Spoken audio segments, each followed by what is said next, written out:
We're here with our annual market report from the Briar Hill Group. I'm Jane Johnston. And I'm Sean Provencher. Welcome. So, we've just been reviewing the stats, and my theory for this year is that we are entering into a very stable and balanced market. What's yours? Honestly, I agree. We've had pretty much bang on regular seasonality throughout the year, healthy inventory, predictable market conditions. I know it doesn't make headlines, but the reality is if you price your house well, you stage it and show it, so that it feels good when people walk in, it's going to move. It's been a really nice year to work with buyers and sellers because there's just not a lot of curveballs out there. Yeah. On the buying side, what it's done is it's allowed buyers to have a little time in looking at properties. So they're able to make a considered decision rather than being really rushed.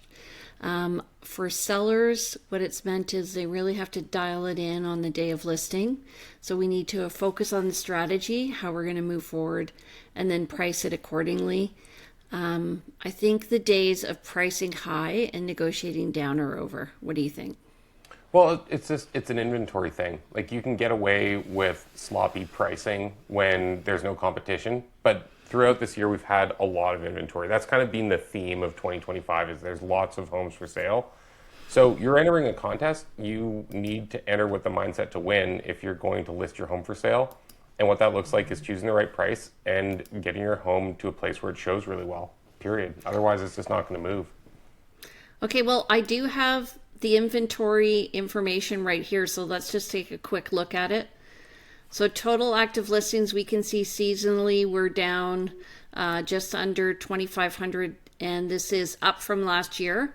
So seasonally, we're going to see prices going down in December, but we also see that anybody who was listed actually had a really high chance of selling in December, but the inventory has been high. You can see it's just slightly higher than last year. But hold on though, just go back to the map for 1 sec here, just before we move on from this slide, because I think it's important that people know this is a 2-year graph. Right. So when you look at this, you see it follows the same almost exact arc for both years.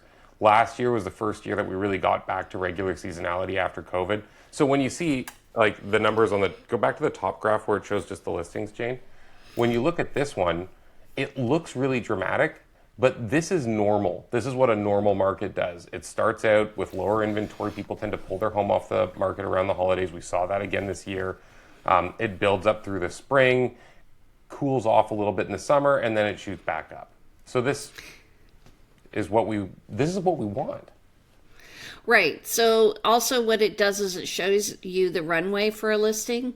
So we can see here when we're looking at the sales, these are when the completions are happening. So really you have to look at them. The listings are coming on in real time. The sales are coming on about 2 months after, right? Yeah, because they're pending. Yeah, so we really have to, they can only report the sale because it's gonna vary between different listings when, like how long it was between the pending date and the sold date. So they're just reporting on the sold date because that's solid. But we can see a lot of listings came on early in the spring, and but the list to sale ratio here is better than it is here, right? Because you have your new listings coming in, but you have your sales are high. So what we're seeing is a strong market in the spring, and we see the prices are going up, and then we see the inventory start to follow the price. People tend to list in April and May. They do that because it's really nice weather here. And what that does is it provides more of choice.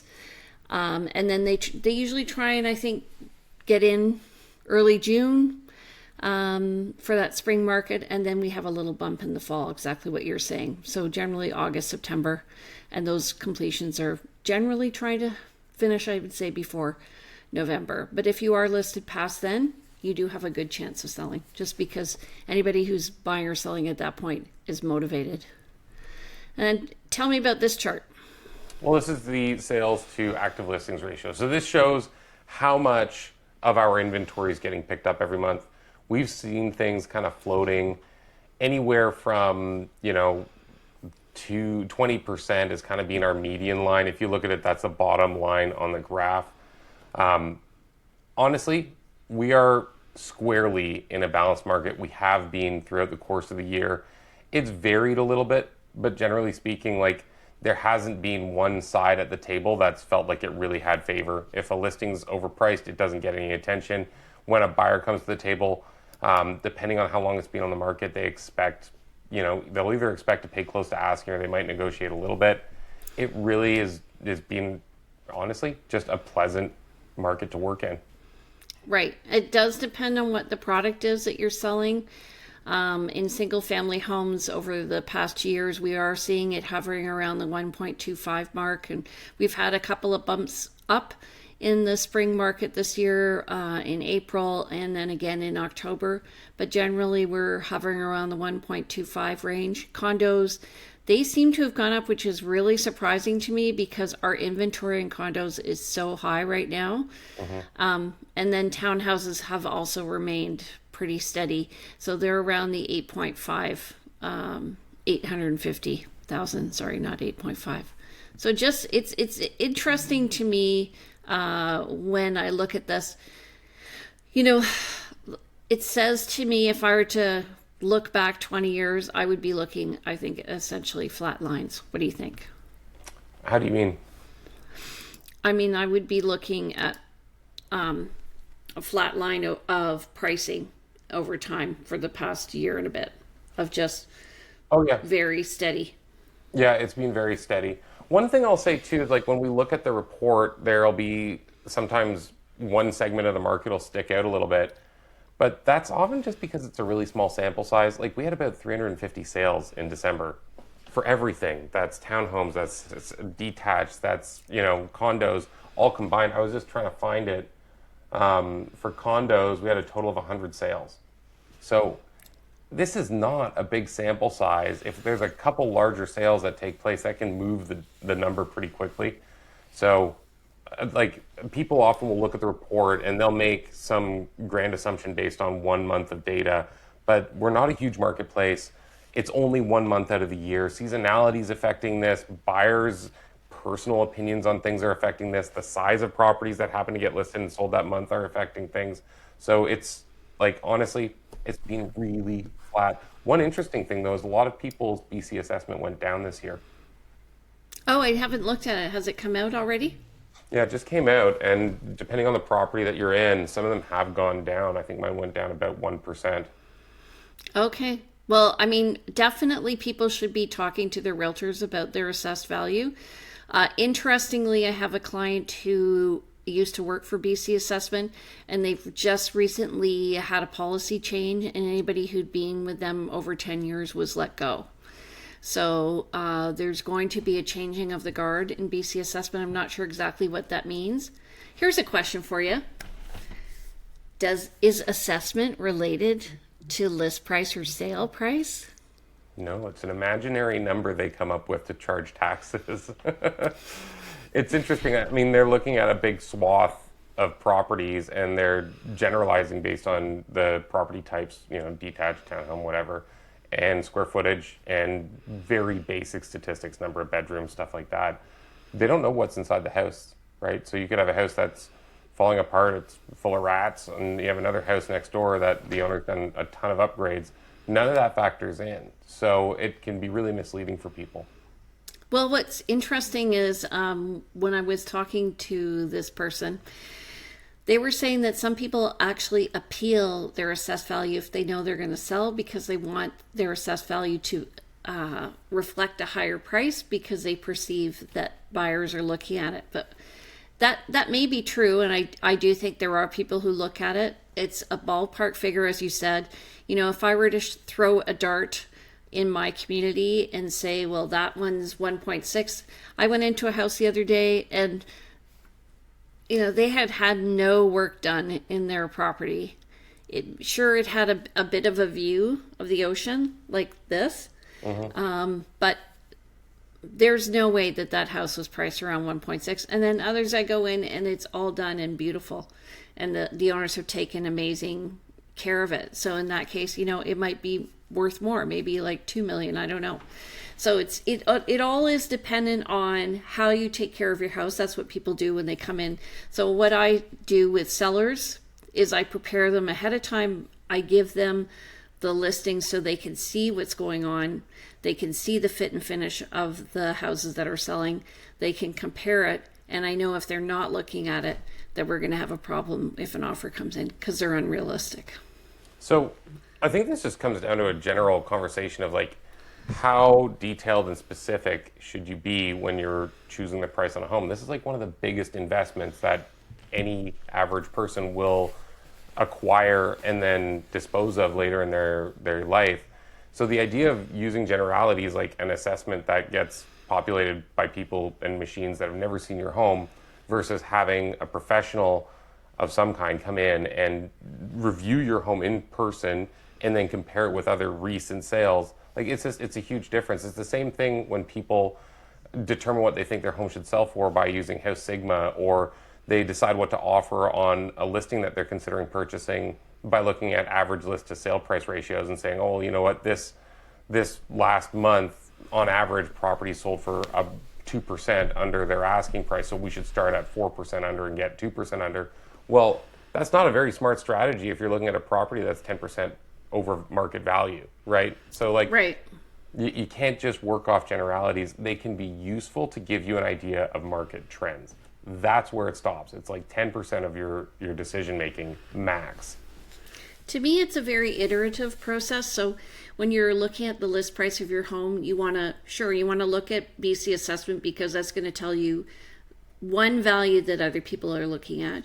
You want to look at what's just listed and actually sold, not what is currently on the market only, because you're comparing yourself to properties that haven't sold. So you want to look at assessment, want to look at just solds, and then you want to sort of look at the fit and finish and figure out where you fit in relation to what's currently on the market. So if there's a house that's identical to you, it's right across the market, do you want to be at the same price or do you want to be slightly better and get more activity? Yeah, absolutely. The other thing that a lot of people have trouble understanding how to factor in, I'll call it like the X factor. It's things like your floor plan. These make a huge difference. Like I was looking at this property the other day. It was listed a little bit high, and I'd actually had two separate buyers that I took through it, and I like the property. It's a great piece of land. They were overpriced, maybe 10%. To me, I read that as an opportunity. It'd been on the market for 2 months. No one was offering on it. Great location. But the Achilles heel is that this place had a terrible floor plan on the upper floor. And even people who I walked through that were contractors couldn't work their head around how to fix it. It's just like the walls were in the wrong places. The entrance was put in a place where it blocked you from being able to expand the bedrooms the way that you needed them. It was just, you couldn't fix it. And unfortunately, that home is still sitting on the market. I don't think it's going to get picked up unless someone gets it for a really steep discount. So sometimes as well, people will be looking at pricing. They'll be like, well, look, like the square footage, the bedrooms, the fit and finish, like I should be listed here. And there's just something about the place that makes it really difficult for people to use. And as a result, you have these outlier sales. And that can also be really tricky on the flip side of it. When you're reviewing sales and you're trying to understand pricing, you'll have these ones that like, man, it's like 5 doors from the water. It's a good size. It's got good bedrooms. Why the hell is this thing not selling? And you need to walk through properties to understand this kind of thing. It's always funny, like especially during COVID when people would ask me, I want to write an offer on this property, and I'd be like, hold your horses, let's go and see it. We have to look at the location, obviously. How does it smell? Is it warm? So recently a client's furnace just went out. We got it fixed, and we're looking at what the ideal temperature is. And I'm telling them in a cold house, people need to wear shoes or slippers because people perceive heat through their feet. So if it's too cold, they'll know something's wrong, but they can't really figure it out. Same with smell. They'll like, that smells funky. Again, they can't figure it out. So just little things like that, pay attention to. Definitely decor, how you finish your house. That makes a huge difference. We recently had a condo on the market with no furniture in it. The seller went to Facebook Marketplace, bought used stuff. We put it in, and it sold in a week. Honestly, like these little things make a huge difference. So, pricing is important. Presentation is important. Timing is important. What's your predictions for 2026? My prediction is we're going to have a steady market. I don't think we're going to see any more rate drops because of what's happening elsewhere in the world. I think the people want to mitigate risk a bit. I'm hoping that maybe we'll have a change on the federal level regarding legislation about foreign students. I think we need more foreign students to kind of boost up our condo economy. I think condos are going to be a hard sell, but I think single family homes are going to keep steady. What about you? Yeah, I do think it's possible we could see one more rate drop around summertime, but there's so much time between now and then. A prediction isn't really going to help much. Who knows what's going to happen next? The world's a little bit unstable right now. I think the year will be characterized by high inventory again. I don't think that's going to change. There's a lot of pent-up inventory that's waiting to come to market. People who didn't sell after having tried, or people who decided they weren't going to list. There's a lot of people who aren't in the home they'd prefer to be in, and I think that's going to just continue to unroll through inventory being high. Also, we've got another heavy year for mortgage renewals. There's a lot of people who started their mortgage back in 2021, 2022 when mortgage rates were still low. And so they're up for renewal. Their payments could be increasing significantly, especially people with fixed rate mortgages.